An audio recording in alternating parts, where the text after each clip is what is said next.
বোয়ালখালীতে বিদ্যুৎ স্পৃষ্টে ট্রাক চালক নিহত।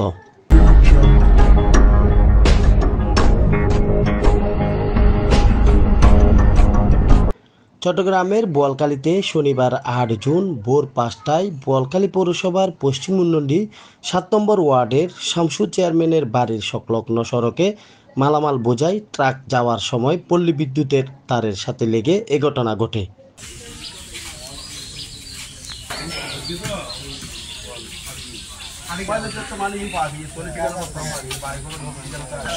জানা যায় ভোর রাতে মোহাম্মদ রফিক নামের এক ট্রাক চালক বিদ্যুৎ স্পৃষ্ট হয়ে ওই স্থানে মারা যায়। নিহত মোহাম্মদ রফিক রাউজান উপজেলার মৃত মহিউদ্দিনের পুত্র। ঘটনাস্থলে স্থানীয়রা জানান, চালক ট্রাক স্টার্টে রেখে গাড়ির উপরে আটকে যাওয়া 11,000 ভোল্টেজের পল্লী বিদ্যুতের তার সরাতে গিয়ে বিদ্যুৎ স্পষ্ট হয়ে নিচে পড়ে মারা যায়। শব্দ শুনে এলাকাবাসী ছুটে গিয়ে স্থানীয় থানায় খবর দেয়।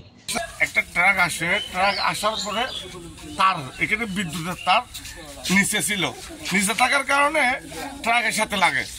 এখন ট্রাক ড্রাইভার উপরে উঠে তারটা সরানোর চেষ্টা করাতে ওকে কি ইলেকট্রিক শর্ট সার্কিটের মাধ্যমে উনি মারা যায় এবং গাড়ি থেকে উপর থেকে পরে এখানে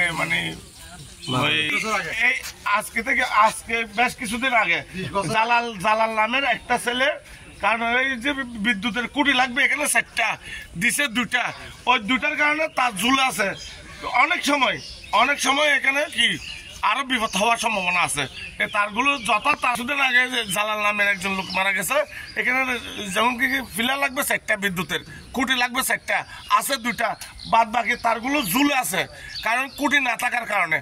এবং এখন এই রুটটা দিয়ে অনেক কারবার ভ্যান থেকে শুরু করে অনেক বড় বড় গাড়ি যায়, তাই এই ফিলারটা আরো এই বিদ্যুতের তারগুলো আরো উপরে ওঠা দরকার। তবে স্থানীয়দের অভিযোগ পল্লী বিদ্যুতের অবহেলায় মৃত্যুর কারণ। কিছুদিন আগেও পর্যাপ্ত পরিমাণ বিদ্যুতের খুঁটির অভাবে তার ঝুলে পড়ে থাকায় জালালের নামের একজনের মৃত্যু হয়। উনি ইলেকট্রিকে ধরছে, এলাকার লোকজন সবাই শুনছে, শোনার পরে একের পর এক আসতেছে। এই লোক কীভাবে ধরছে খবর পেন একটা ট্রাক, উনি ট্রাক চালাচ্ছে, ট্রাক চালাতে গিয়ে উনি হয়তো দেখে নাই রাতের আন্ধারে এই এখানে তার আছে নিচে, তারটা গাড়ির সাথে আটকে গেছে মনে হয়, ওই ড্রাইভারটা তারটা। ঘটনার খবর পেয়ে বোয়ালখালী থানার অফিসার ইনচার্জ আসহাবউদ্দিন পরিদর্শন করে পরে লাশ ময়নাতদন্তের জন্য চট্টগ্রাম মেডিকেল কলেজ হাসপাতালে পাঠানো হয়।